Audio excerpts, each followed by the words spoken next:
By the time technology can do bad things to you, you will be technology. You will be technology by the time technology is dangerous. So it won't be that different than people trying to kill other people, which is the normal state of affairs. We'll just have technology built into us to make it a little more easy to do that.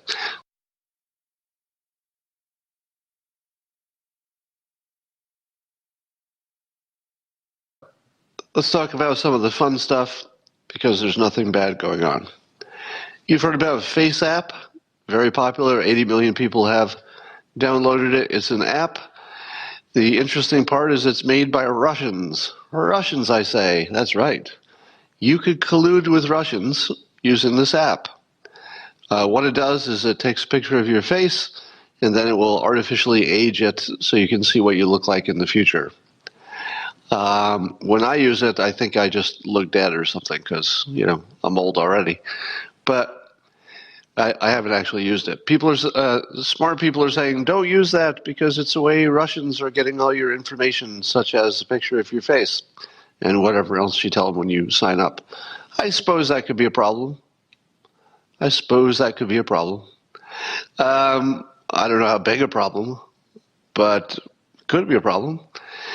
So here's what I predict. Imagine, if you will, that FaceApp or some other app or collection of apps get a hold of your face. Once they have their face, you know that we already have the technology. When I say we, somebody, not me personally, has the technology to turn your picture, just one picture of you, just one picture, they can turn it into a three-dimensional so-called deep fake. It looks like a computer-generated version of you that will be indistinguishable from the real you. It can even fake talk, and you can put words in its mouth, etc.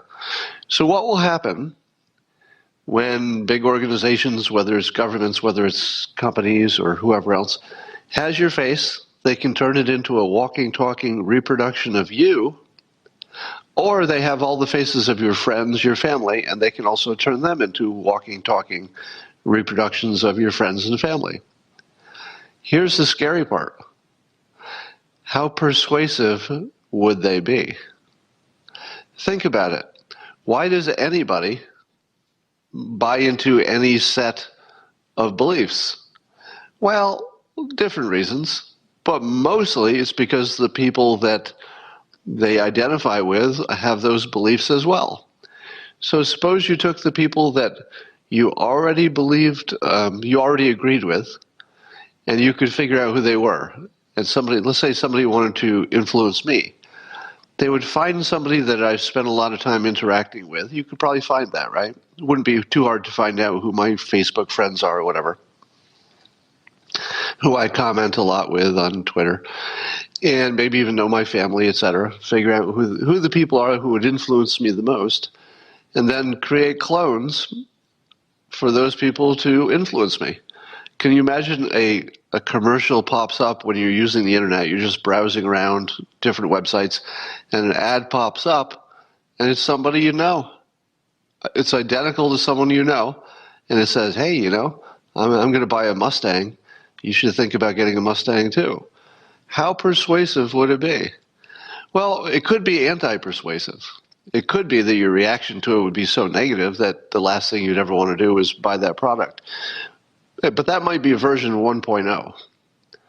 Eventually, machines will learn how to pace before they lead, which is hypnosis talk. Pacing means matching, doing things that you agree with until you feel comfortable with the person or the entity that's pacing you. And then once you've been the same with this person or this technology, you're on the same channel for a while, then it can start leading you to a new place, and you're already comfortable with it or with the person, and you can more easily go with them because you feel comfortable with them. That's standard, most basic method of persuasion and sales. But imagine what these deep fakes can do. Wow. Wow. Here's another thought for you.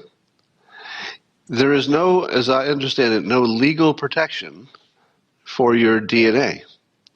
So somebody got a copy of your DNA, however they got it, so long as they got it legally. Let's say you, I don't know, shed some skin somewhere and somebody picked it up. Once they have your DNA, they can clone you. Now, cloning itself is illegal, but cloning somebody's specific DNA, to the best of my knowledge, the part about it being specifically a real person who's not you, there's no law against that.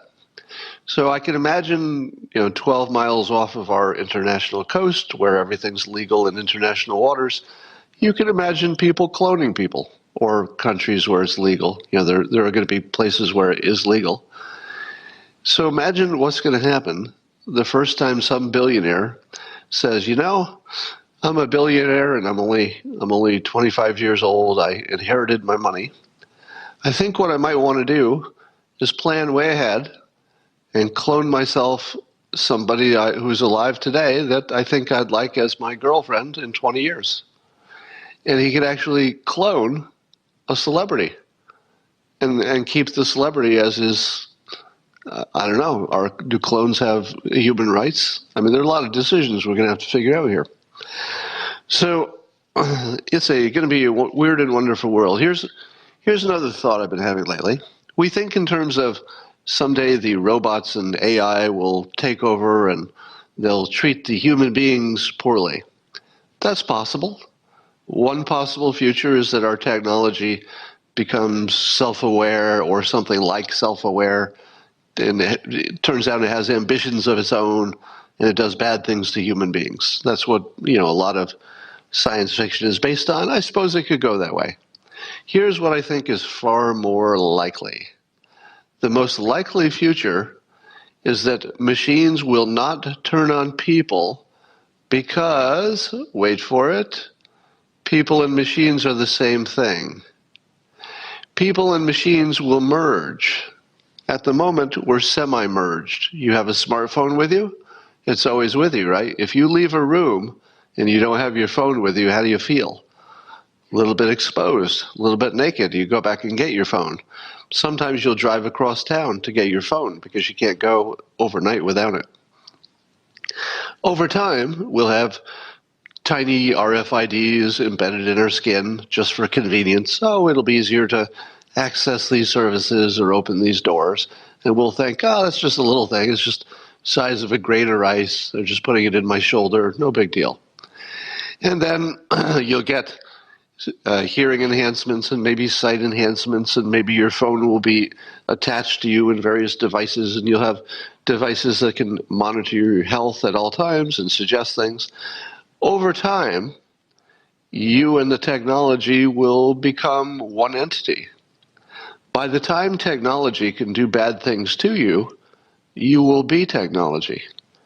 You will be technology by the time technology is dangerous. So it won't be that different than people trying to kill other people, which is the normal state of affairs. We'll just have technology built into us to make it a little more easy to do that. Now, let me give you a thought experiment I thought of the other day. I don't believe I've said this on Periscope yet, but you can tell me if I did. Imagine, if you will, we get to a point where we can take your mind and transport it into a computer. Totally doable in the future. We should be able to read all of the architecture of your mind with scans, because scans get better and better. And then we'll reproduce it. We should be able to read directly your thoughts at some point. But let's say maybe it's 50 years from now, maybe it's 100 years from now. We don't know. But let's say we get to the point where we can duplicate a mind with actual thoughts and personality and put it into a machine. Now let's say you have a bad accident and you're brain dead. Your body is being kept alive, but your brain is out of it. However, lucky for you, you have a backup brain. You have a backup brain. So there's something in your will that says, if my brain is dead, my organic brain, you may activate my backup brain. So the backup brain becomes self-aware, and it says, oh, darn, I knew this day would come. It looks like the brain in my body got killed. So I guess I'm the new me. and I can see my body over there because I'll have some version of eyes. I'll have some kind of vision built into my computer. So here's the question. Which one of those entities is you? There would be two of you. There would be one that exists in computer form, that's an identical version of you that acts just like you did. At the same time, there will be a physical you that's being kept alive, your body is, by machines. Which one is you? Which one of you has rights? Which one of you has a social security number?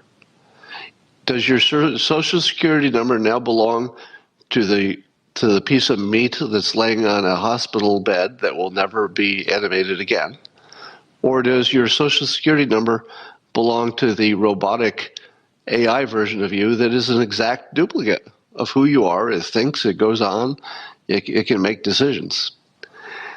Well, who knows? Now, if you were reproduced in computer form, would it necessarily be a good idea to give you a physical robot body so that your brain could operate in the real world with regular organic people? Maybe. Maybe you'd see that. Maybe you'll see some robots that operate off of reproductions of human brains after the organic body died. That could easily happen. Easily meaning if technology keeps developing at the current rate. So that could happen. But far more likely, I would think, if you were a computer entity and you had the same thoughts of a human, would you not say, you know what would be better than a physical body? A simulated body. I want to relive my life with my same me, the me that's now ported over to the computer and I'm part of an AI system. I want that brain to live another life in simulated form. I want a simulated reality, and I'll just relive it. I'll just do it again in computer form. Maybe that already happened. Maybe we are the reproductions of people who went before. Maybe the reason that we seem so flawed is that we're clones of flawed entities, flawed minds that lived before. And even though we might be simulations, people say, why would anybody, build a simulation that had all these problems? What would be the point of a simulation that has flaws, like mental illness and all that? Well, the point of it might be that we reproduced ourselves exactly. It doesn't have to be that we reproduced ourselves and got rid of our mental illness, because maybe we'd say, that's who I am. I am a person with a little bit of mental illness. Everybody's got a little bit of something. So I'm going to reproduce me. I don't want some weird, scrubbed version of my mind. I want me. I'll just relive as a simulation.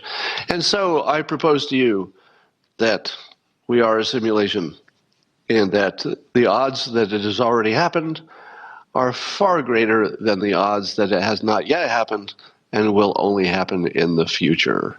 Probably happened in the past. You're probably not real.